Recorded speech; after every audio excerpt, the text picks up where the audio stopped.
al despertar. Hola, buenos días, bienvenidos a la entrevista de hoy. Contamos esta mañana con el licenciado Marcelo Larrea, analista político, para hablar de un tema que ya es próximo a nosotros, las elecciones del 2021, elecciones presidenciales y parlamentarias. Estamos prácticamente a un año de aquel acontecimiento y no sabemos todavía con certeza los escenarios políticos, los escenarios electorales, los candidatos y peor las propuestas. Marcelo, buen día, gracias por aceptar nuestra invitación. ¿Cómo ves tú a estas alturas el escenario político electoral del Ecuador a un año prácticamente de la primera vuelta para elegir presidente y parlamentarios? Muchas gracias, Fernando, por esta gentil invitación y buenos días con distinguido auditorio de tu programa. El país está sufriendo una crisis política de una gran profundidad, en la que convergen por una parte lo que fue el desastre de la partidocracia, la crisis de la partidocracia y lo que fue la crisis de la correacracia. El país está frente en este sentido a un gran desafío o a un abismo. Y cabe recordar que la partidocracia fue el mecanismo que instituyó la dictadura militar, la última dictadura militar que sufrió el país en la década del 70. Para garantizarse el control del poder político, impedir el juzgamiento de los atropellos y abusos que cometieron en todos los órdenes en el ejercicio del poder. Y generó un régimen que usurpó los derechos. Y el primer boom petrolero, Marcelo. Que fue la administración del primer boom petrolero, curiosamente. Y coincidentemente, además, entonces se estableció un régimen que privatizó los derechos políticos, los transformó a propiedad privada de los partidos y dentro de los partidos a propiedad privada de los líderes de los partidos. Ese régimen colapsó. Y los militares tuvieron gran prevalencia durante todo este tiempo. Bueno, fundamentalmente lo que le interesó a la dictadura militar es establecer un control del régimen político que surgió después del colapso de la dictadura, que incluyó el asesinato del expresidente Roldós, no fue una cosa secundaria, y la ruptura de un conjunto de derechos fundamentales que implicaron la cadena de huelgas generales de la década del 80. Pero ese régimen político colapsó, y colapsó con lo que fue la orden de prisión contra el entonces vicepresidente Alberto Dajic, con lo que fue la deposición del presidente Bucaram, luego la deposición del presidente Maguad y luego la deposición del presidente Gutiérrez. Ese régimen político colapsó. Y el que surgió como consecuencia de este tema, con la ilusión de un proceso de transformaciones que el país requiere y que están postergadas durante demasiado tiempo, también colapsó. La correacracia instituyó no un régimen de democratización y ciudadanización de los derechos políticos, sino un régimen autocrático de ejercicio autoritario del poder que violentó derechos sociales fundamentales y que, curiosamente, administró el segundo boom petrolero, generando también una estela de corrupción que el pueblo ecuatoriano no abandona, la expectativa de que sea adecuadamente fiscalizada y autores, cómplices y encubridores de ese saqueo que sufrió la economía del país, oportuna y bajo debido proceso, sean llevados ante la justicia. Y ahora estamos en el morenato, que es una especie de correa de correa. Bueno, hay diversas lecturas sobre este tema. El país tenía la esperanza de que fuese un proceso de transición hacia un fortalecimiento de las estructuras republicanas y democráticas del país, hacia la reconstrucción de los derechos suprimidos en el periodo del correato y hacia un proceso de construcción de derechos políticos reales. Lamentablemente esto ha quedado en el camino. Y es en ese escenario que vamos a tener las elecciones del año 21. Y un ingrediente actual, el asunto de octubre del año pasado.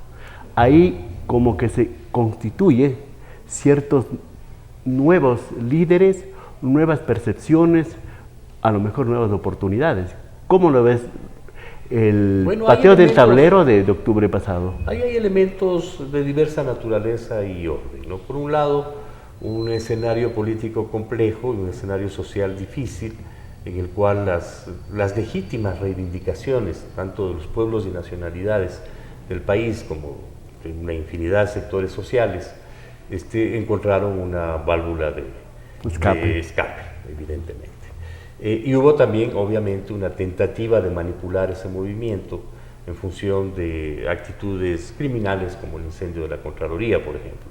Que todos sabemos quién lo hizo y quién se regodeaba de gusto cuando ardía el edificio de la Contraloría, porque solo a una mentalidad perversa de esa naturaleza se le puede ocurrir incendiar el edificio de una institución que nació, ella sí, de una revolución auténtica, que fue la Revolución Juliana de 1925, precisamente para impedir la colusión del poder económico y del poder político con el Banco Central en perjuicio y todo eso, ¿no? de la sociedad ecuatoriana. La Revolución Juliana nos legó la Contraloría General de la Nación, así se llamaba en esa época, la Superintendencia de Bancos y Compañías, la Seguridad Social, el Banco Central, 4 instituciones fundamentales de la construcción republicana del país. Marcelo, visto así las cosas, con estos escenarios, los líderes políticos de antaño que todavía existen, que todavía aspiran a ser presidentes, no sé si porque tienen una obsesión, porque programas de gobierno todavía no se sabe, a pesar que han sido candidatos varias veces. Yo hablo del señor Lasso,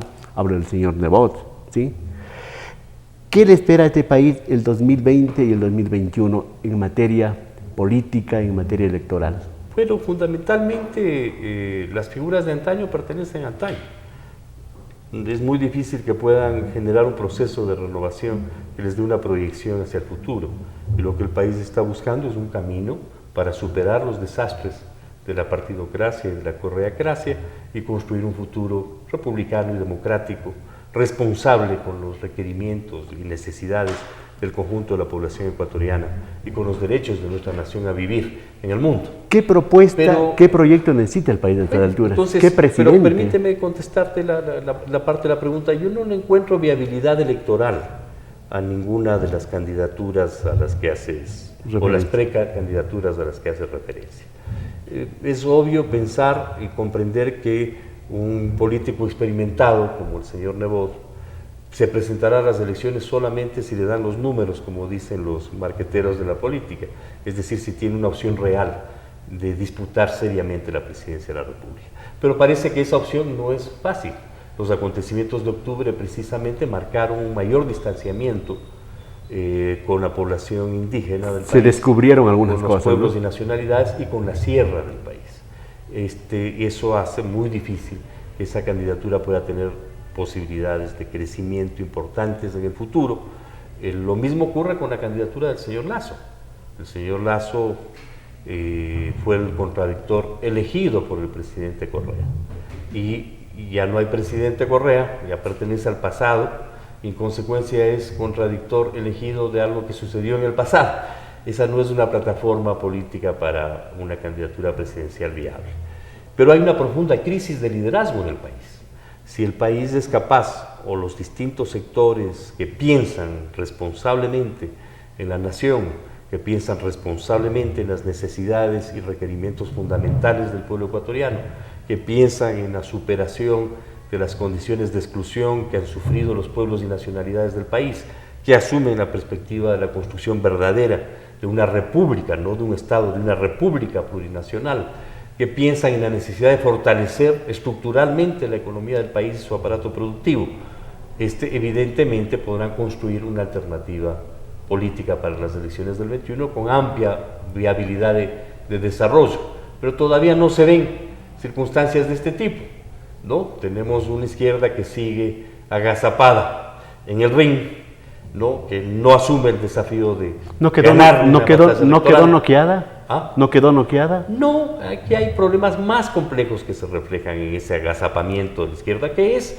no actual, ha vivido agazapada mucho tiempo, ¿no?, en una estrategia de carácter defensista, en lugar de asumir un proyecto de transformación de fondo del país adecuado a las realidades concretas del país. Entonces todavía no se ve una alternativa. Es de esperar que los sectores de izquierda también se renueven y puedan hacer una propuesta de cambio profundo en el país que tenga viabilidad y sentido y que le deje de reducirle a un estado de agazapamiento en el cual se transforma por sí misma en un actor marginal de la escena política. Y hay sectores emergentes que pueden dar lugar al aparecimiento de nuevas figuras, de nuevos liderazgos y sobre todo de nuevas propuestas y modelos. ¿Existen en el país o se están generando de a pronto? Es un proceso de gestación. La sociedad ecuatoriana requiere cambios muy profundos que se adecúen a la evolución de la economía, la política, la sociología, la filosofía de estos tiempos y que al mismo tiempo tengan la habilidad de reconstruir las raíces históricas milenarias de nuestra nación, en donde hay claves fundamentales para construir una economía vigorosa y relaciones sociales basadas en un profundo sentido de equidad. Estas condiciones existen, no sabemos, es prematuro saber si para las elecciones del 21 va a haber una opción de esta naturaleza, pero hay cambios profundos en curso que van a tener que expresarse. De otra manera, podemos, si no se construye una alternativa al colapso de la partidocracia y al colapso de la correacracia, el país estará frente al riesgo de que en las elecciones del 21 volvamos a la tutela de lo que queda de la vieja partidocracia o a la tutela de la correacracia. A falta de candidatos fijos o conocidos, el gobierno un poco como que está esperando y contando los días para que se termine su periodo e irse, y un poco cruzado los brazos, dejando y tirando la pelota para adelante para el nuevo presidente. Bueno, el gobierno del presidente Moreno ha tenido elementos de inestabilidad muy serios que se expresaron en el mes de octubre pasado. El proceso de transición y de reconstrucción democrática y republicana del país está todavía en pañales. No se han tomado medidas fundamentales para que toda esa estructura de derechos construidos a lo largo de la historia del país y que fueron mutilados en el periodo precedente sean reconstruidos y sean naturalmente la plataforma para que el Ecuador pueda avanzar a paso firme en la construcción de un futuro digno. Pero la transición tampoco tampoco se dio una transición como al menos se esperaba, ¿no? Evidentemente que no, y eso revela el desconcierto, la pretensión de determinados minúsculos grupos que tienen gran poder económico en la manipulación del poder político en función exclusiva de sus propios intereses, que reeditan los viejos métodos oligárquicos de ejercicio del poder político y que no tienen ningún futuro en el país. Lo único que causan es daño a la sociedad ecuatoriana, porque una sociedad no puede estar subordinada a los bolsillos de 3 o 4 personas o 3 o 4 empresas. Es necesario que haya un proceso serio de construcción de un vigoroso aparato productivo del país y obviamente de la construcción sobre todo de una equidad económica y social fundamental, lo que plantea el establecimiento claro de derechos políticos para todos.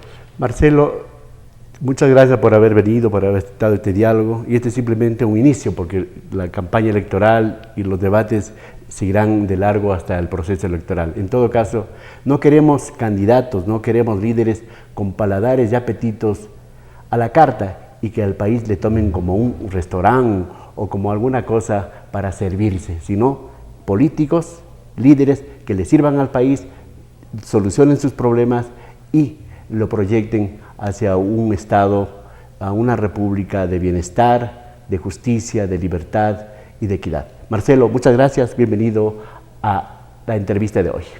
Muchas gracias, Fernando, muchas gracias por su audiencia. Al despertar